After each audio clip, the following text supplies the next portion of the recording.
Manipuri Wari Pambi senena tabiriba punnamakpu amuhana taram nokjari ngasisu mayamgidamakta nungairaba warimacha ani khaktang puduna laksari. Ahanbagi warimacha sigi maming Khallude Nongmatasu haribu warimacha sini. Ahanbagi warimacha sigi aibana Pangambam Nandakumar warimacha sihana taminarasi. Rabi mhousagum khungangi sidaida hauba khongang makhongda kanagumba ama ngairi. Mahak mafam asida phamba ngasina ahanba natti. Ngasigi ngaibasidi mhousaga manadaba langtaknaba khaurang ngaibagi mawong mali. Karigumba matamda makut tungbungnay. Karigumbaduna khutsa thektuna hanggal handa satli. Amuksu phamthai marak-marakta mangakto lay-layduna laklabra haiduna langtakna yengli. Ngayhak amuksu famduna mangaklukthana mangda horiba napi ado ngaiba oina foiruri. Karamba matamda Susma yorkiba mahak khanghaudre. Ayamba matamdadi Susma Rabibu laknage khanghange khanduna lona nason pikna tunglomdagi laklaga dang haiduna hek khanghalambani. Ngasidi tunglomdagi nason pikna tuminna laklabasu wahai ama phauba haingamdana asaba mitamgumna leptuna leire. Ngasidi laknabadi lairaduna wa ama phauba ngangdana milu anida pirang leptana sentharakli amasung lona taithokli. Rabina laklaroidara khanduna tunghanna amuktang yengthorakpada Susma leptuna lerambada haraubaga loinana ikai nungsiyanana hingsabi sidi khangine kayam kuire yorakpa. Susma su taniklaba khonjel ado laksillaga kuidri yorakpada ngaidi. Rabina haraubana luton karaduna ngasidi nangonda wa ama phongdoke khanduna nang lakpa ngaurang ngairamlibani. Susma na su awaba kaya ado lotsillaga sasinaba mamon minok ama noklaga ayhak su nafamda wa ama haige ningduna laklibani. Fare nahaki wado hairo ayhak taningbana loire. Rabina aige haigadaba wase haigadaba ikai nangido hana hairo. Nangna hana horakpani nangna hana haigadabani. Susmana makatara i se hairo ba ayhak yam taningle. Susmana taksila i adubura hairo ba mina hainariba nanga aiga nungsinay hainariba aseng bagisu ay nangbu nungsi I love you tas farabra. Wahai se hairaga Rabi ado ika iduna mamay ado luktakre sitlamba nungsit faw sap lep krabagumle. Susma di Rabi gi matawado munna yengduna layre. Tuminna ngayhak laynaruraga Rabi na Susma gi paukum ngaybo oina mangaki haigatana tapna ikai na ay giwase yamna hen malabraw. Nafamda akaiba piramlabadi ay bungakpiu Susma. Fare nahak na haige haibado hairo. Susma ngayhak tumina lay tamna hairai ayhak nafamdagi kaina rasi haiduna biday lawla laklibani. Wayese haiba loiram loi fatringayda Susma hikna kapthorakle. Hik kaplambadagi thembinaba laytraba angangum o khongna kablakle.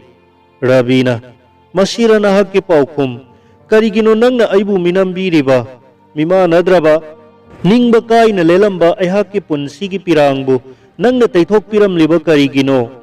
Rabi gi wahay ado tabada Susmana ayhak na hairibase amukta tabikho aduga aibu nahak na piningba sayaktu pibiyo. Taningdre nahak ki namthak ki wari ayhak ki punsigi ningba kaibagi asak pamairida ikumlang sinba lakpani nang ayhak nahak ki wa amu fawba taningdre.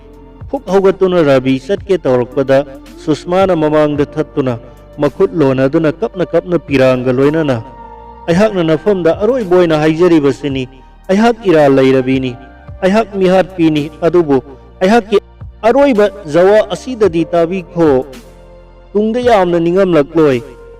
Makoyni ngayhak tuminna laynaruraba matungda Susmana nahak ningsinglibara nahak na nahak ki punsiwari iduna malemgi hakkan baluk amada maralay jadraba kana amabu hatpi gadawre punsi kan biyo haiduna थाकिब चिठी की वारोल अदो चिठी अदुना मरम ओइदुना अखोइगी बॉसना नहाकी नफमदा असुंबदो थिगननबगिदमक अहाकु थारकपनी अहाक loop अदुगी मेंबरनी boss की याथंग मतुंग इना नहाक नक्सिननब याननबगिदमकता नहाकना इफमदा सीरिबा नमथाक तौबी लौनंबी मिनुंसी खंगदबी हाइबा सकलोंदो लौखिबनी नहाकी समलब पुंसी लांजद्रब नतौ असुंब वारियदो खंगलकपदा करंब मतमदगी नहाकपु नुंसीखिबनो अहाक खंगौद्रे पुकनिंग लाक्सिनबा ngamdraba nupi oibi mapokta poklubi aina aigisu thamoi pali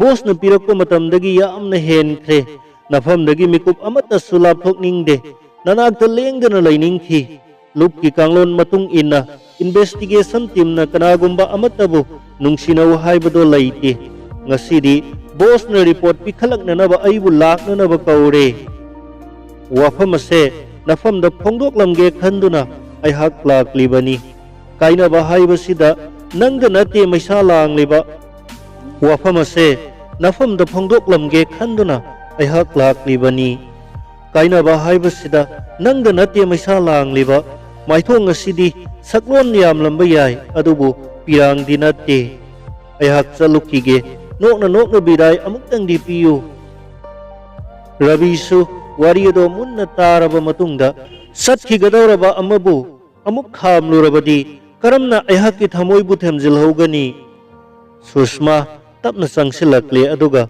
rabigi makul ani do nungsina paiduna sushma nang khaktagini atopa kanagi natte hingliba punsi holiba sor naha khaktagini angauba aigi su thamoi pali jineba hek yaubaga report pikhalamlaga thabak thadokuna nangi nanakta lakadauribane matamadu faudangdi aibu warabasu wana ngaibirammu matawaduda rabina angang masagum asengbagiro soidana makidi lauko aihak nahak lakpa khonang makhong asida nungtirumit khudingi ngairamgadabani khanglabra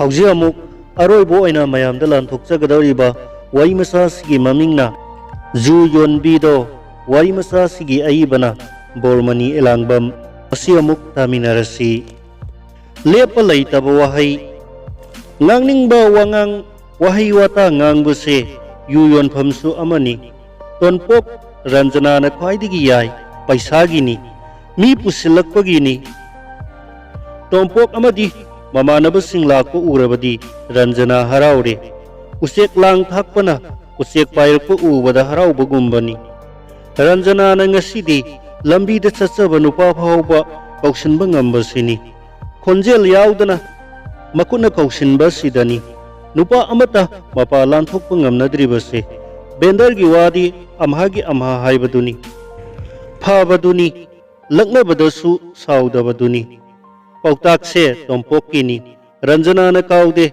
ranjana na khwaidigi paisa tongba numitse mayumda nupaga saunaraga tholakpa nupa masing yamba numit asini ranjana gi angakpa magun aduna saugandabasini mamon nokpa maithong kethasinaba nupa singna langnarakpa wahaigi mapasana khudon bisina selgi ikangi awaba mayukna dribani haibase ranjana gi laiwani yu thakpa lakliba singda wahaigi ithak ipom piba khulhai ama adunabu ngasi phauba ranjana gi hotel haiduna sega kaina salibasini tompok amadi magi office ki staff singi account ranjana da hablaklibase sahi yamlakle ranjana gi paisa silakpa khudingda piba ngamnaba honabase tompok ki mathauni wasakni handakti tha mari manga tolop ka phangnadre talak asidani tompok machanupagi admission amadi tuition fee gi dimana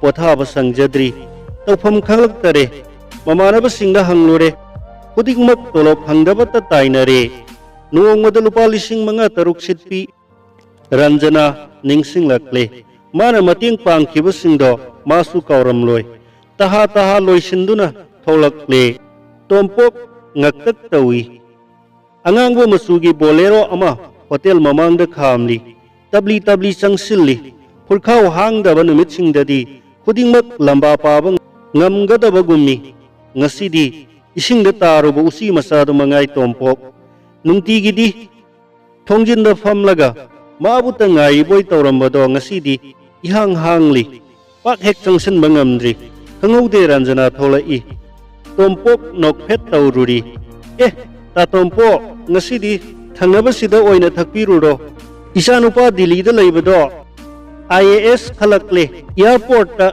makhoi babaga okpa chalukige tompok asuk ngakpa taibangda leitri tingjin khiba bolero gi thong makhol aduda mangphaunarai nokna lapthokriba matai manawdo mitmangdagi nanthoktri fauba yengluri thangnaba hotel phambiduna hairai ꯑꯩꯈꯣꯏꯒꯤ ꯁꯛꯀꯥ ꯑꯁꯤꯕꯨ ꯀꯔꯤꯃꯠꯇ ꯌꯦꯡꯕ ꯌꯥꯗ꯭ꯔꯕꯔꯅꯦ ꯇꯣꯝꯄꯣꯛ ꯄꯥꯎꯈꯨꯝ ꯄꯤꯕ ꯉꯝꯗ꯭ꯔꯦ ꯈꯣꯡꯊꯥꯡ ꯑꯗꯣ ꯇꯞꯅ ꯊꯥꯡꯂꯛꯂꯤ